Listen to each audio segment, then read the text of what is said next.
Assalamualaikum warahmatullahi wabarakatuh. Yang terhormat dosen ilmu kalangan dasar, Ibu Mimanisma, SENE, dan teman-teman sekalian. Salam sejahtera untuk kita semua. Kami dari kelas C2G Pendidikan Ekonomi. Pada kesempatan kali ini kami akan memaparkan materi mengenai keanekaragaman makhluk hidup. Sebelumnya izinkan kami memperkenalkan diri terlebih dahulu. Perkenalkan, nama saya adalah Zara Pramista dengan NPM 2022 1450 1825. Perkenalkan, nama saya Muhammad Fahmi Maulidi dengan NPM 2022 1450 1858. Perkenalkan, nama saya Desi Sutiramawati dengan NPM 2022 1450 1957.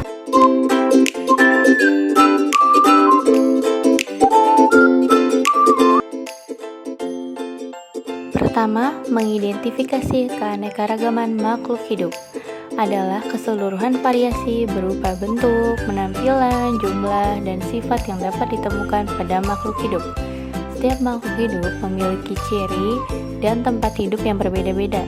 Melalui pengamatan, kita dapat membedakan jenis-jenis makhluk hidup.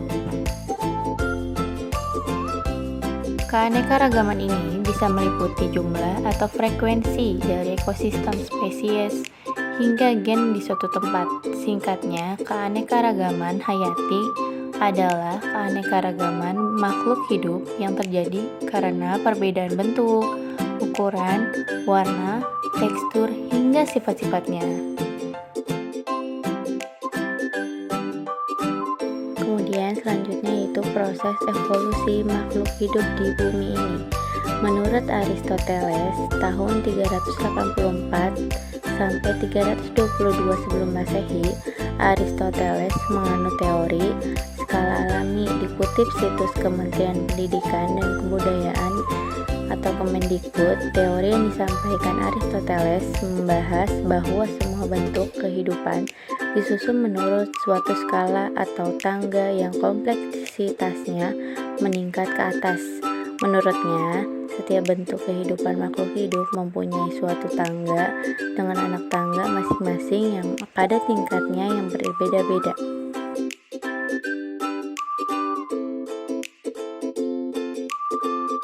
Selanjutnya, proses evolusi makhluk hidup ada beberapa bagian, yaitu pertama, evolusi kosmik. Evolusi kosmik merupakan perubahan yang terus-menerus terjadi di alam raya, bisa disebut juga dengan evolusi universe. Kedua, ada evolusi organik, yaitu perubahan yang terjadi pada makhluk hidup atau komponen biotik dari generasi ke generasi, baik morfologis maupun fisiologis. Hal ini juga dengan evolusi biologis. Ketiga, ada evolusi geologis, dikenal sebagai perubahan-perubahan yang terjadi pada permukaan bumi karena waktu ke waktu terjadi pelapukan. Kemudian ada evolusi biologi, perubahan berangsur yang terjadi pada makhluk hidup di bumi sesuai dengan perubahan zaman. Terakhir yaitu evolusi anorganik, yaitu meliputi dengan planet, bintang, topografi dunia, susunan kimia dari bumi, elemen kimia, dan partikel atom dapat berubah secara bertahap yang dikenal sebagai evolusi anorganik.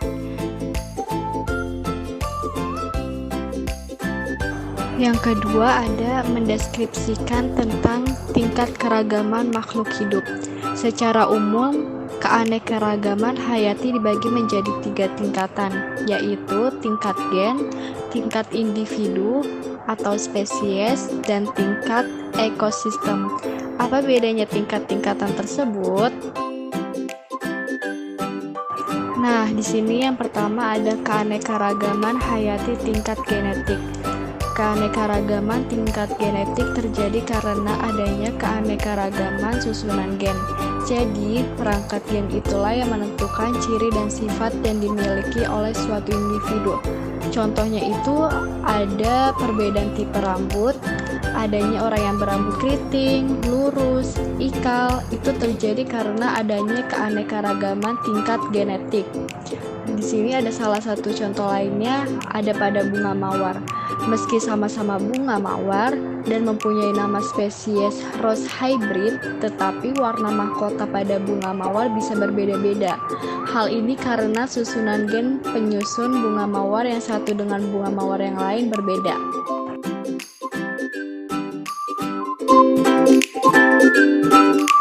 Yang kedua, ada keanekaragaman hayati tingkat individu spesies. Berbeda dengan keanekaragaman tingkat genetik, keanekaragaman tingkat individu atau spesies ini menunjukkan adanya sejumlah dan variasi dari jenis-jenis organisme. Lalu, kenapa bisa terjadi keanekaragaman tingkat individu atau spesies? Karena keanekaragaman ini bisa terjadi karena adanya pengaruh kandungan genetik dengan habitatnya. Contoh dari keanekaragaman individu atau spesies ini pada Arecaceae atau palem-paleman. Kalau kita perhatikan secara sekilas, bentuk fisik tanaman ini mirip kan? Padahal semuanya merupakan jenis atau individu yang berbeda. Pohon aren misalnya, yang mempunyai nama latin Arenga pinnata dan pinang yang nama latinnya Areca catechu. Selain itu, habitat pohon aren yang biasa tumbuh di pegunungan mempunyai struktur daun yang jauh berbeda dengan pohon kelapa yang tumbuh di pantai. Perbedaan habitat inilah yang menyebabkan setiap tanaman tadi mempunyai ciri khusus dari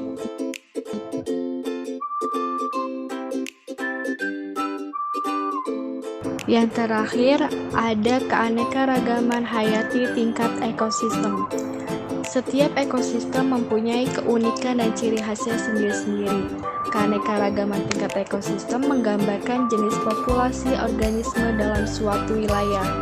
Adanya keanekaragaman tingkat ekosistem ini ditunjukkan dengan adanya perbedaan faktor abiotik serta komposisi jenis populasi organismenya. Nah, di sini ada tundra, gurun, laut, dan hutan hujan. Apa sih tundra itu? Tundra adalah suatu bioma tempat terhambatnya pertumbuhan pohon dengan rendahnya suhu lingkungan sekitar.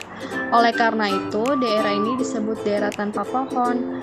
Tundra terdapat di wilayah bumi sebelah utara dan juga ditemukan di dekat Antartika dan terdapat di puncak pegunungan yang tinggi. Gurun itu adalah sebuah ekosistem yang memiliki suhu ekstrim dengan curah hujan yang sangat rendah. Laut, kita semua sudah tahu ya laut itu seluas apa, dan kita juga tidak bisa menjangkau luas dengan 100%. Jadi laut itu adalah kumpulan air yang sangat luas yang memisahkan benua yang satu dengan benua yang lainnya, dan juga memisahkan pulau yang satu dengan pulau yang lainnya. Dan laut ini adalah kumpulan air asin dengan jumlah yang sangat banyak dan luas yang mengenangi dan membagi daratan atas benua dan pulau. Yang terakhir ini ada hutan hujan. Hutan hujan adalah hutan tropis yang banyak menerima hujan. Hutan tropis biasanya memiliki banyak tanaman dan hewan. Hutan hujan yang paling terkenal itu adalah hutan Amazon dan juga hutan Indonesia. Adapun yang ketiga, di sini menjelaskan penyebaran makhluk hidup dan faktor-faktor yang mempengaruhinya. Di sini menjelaskan biogeografi adalah salah satu cabang dari ilmu biologi yang mempelajari tentang keanekaragaman hayati berdasarkan ruang dan waktu. Pengetahuan mengenai distribusi flora dan fauna bertujuan untuk mengungkap kehidupan organisme dan hal-hal yang mempengaruhinya. Adapun faktor-faktor yang mempengaruhinya yaitu faktor fisik. Yang pertama, iklim. Curah hujan. Wilayah yang memiliki curah hujan sepanjang tahun umumnya mempunyai vegetasi hujan. Berkurangnya jumlah curah hujan akan berpengaruh terhadap bentuk hutan yang berubah menjadi semak belukar atau padang rumput. Sedangkan di daerah gurun yang bercurah hujan sangat rendah, maka vegetasi yang ada akan bergantung pada musim-musim ketika terdapat kenaikan curah hujan. Adapun selanjutnya yaitu sama dengan sebelumnya, faktor fisik. Suhu adalah besaran derajat panas dingin suatu benda atau lingkungan. Keadaan temperatur lingkungan dipengaruhi oleh penyinaran matahari. Semakin tinggi suhu, maka variasi jenis tanaman akan semakin banyak. Namun sebaliknya, suatu wilayah yang terkena sedikit sinar matahari akan memiliki sedikit vegetasi tumbuhan. Selanjutnya, kelembapan udara. Sebaran flora juga dipengaruhi oleh kadar uap air di udara. Semakin lembab suatu wilayah, maka flora yang ada akan semakin beragam. Lingkungan dengan udara yang kering akan memiliki sedikit variasi jenis. Angin. Proses penguapan dan transpirasi tanaman juga dipengaruhi oleh faktor angin. Contohnya adalah angin Bohorok yang dapat mengeringkan perkebunan tembakau di Delhi, serta jenis angin lainnya seperti angin dingin dan angin laut. Arah tiupan angin juga berpengaruh terhadap perkembangbiakan hewan karena resiko bahaya yang ditimbulkan termasuk bagi manusia. Selanjutnya, sinar matahari. Tumbuhan memerlukan cahaya matahari untuk menghasilkan makanan dan energi. Kurangnya asupan sinar matahari akan menjadikan tumbuhan sulit berkembang. Sinar matahari yang menyinari permukaan bumi juga berpengaruh terhadap perkembangbiakan hewan. Sinar matahari yang terlalu terang mengakibatkan proses persalinan hewan semakin sulit. Kemudian, faktor-faktor yang mempengaruhinya yaitu B. Tanah. Tanah merupakan lapisan permukaan bumi yang terdiri dari bahan mineral dan organik. Tanah juga menjadi tempat hidup hewan maupun tumbuhan, serta manusia. Tumbuhan dapat berkembang dengan baik pada lahan yang memiliki kandungan hara tertentu. Jenis tanah dan tingkat kesuburan. Wilayah dengan tanah yang subur menjadi habitat banyak hewan dan tumbuhan. Kemudian C. Relief atau ketinggian. Tinggi rendah permukaan bumi berpengaruh terhadap kandungan udara dan intensitas sinar matahari. Kawasan dataran rendah umumnya ditumbuhi tanaman berdaun lebat, sedangkan wilayah yang semakin tinggi jarang ditumbuhi tanaman. Hal tersebut juga berbanding lurus dengan populasi hewan yang ada. Adapun faktor-faktor yang mempengaruhinya yaitu faktor non-fisik. Yang pertama, tumbuhan. Contohnya adalah perlindungan yang diberikan pohon-pohon besar terhadap pohon di bawahnya yang lebih kecil. Yang kedua, binatang. Contohnya adalah simbiosis mutualisme antara serangga dengan bunga sehingga membantu penyerbukan. Dan yang ketiga, manusia. Contohnya adalah kemampuan manusia untuk mengubah suatu ekosistem dengan penebangan, pengairan, pemupukan, dan penanaman seperti alih fungsi lahan hutan untuk pertanian, perkebunan, maupun pemukiman. Kemudian yang keempat, jaring-jaring makanan merupakan rantai-rantai makanan yang saling berkaitan sehingga membentuk jaring-jaring bila digambarkan. Jaring-jaring makanan terbentuk akibat satu makhluk hidup memangsa satu jenis makhluk hidup lainnya. Adanya jaring-jaring makan berpengaruh terhadap sebaran biogeografi hewan dan tumbuhan. Dan yang kelima terakhir, kemampuan adaptasi adalah cara bagaimana organisme menyesuaikan diri dengan lingkungannya agar dapat bertahan hidup.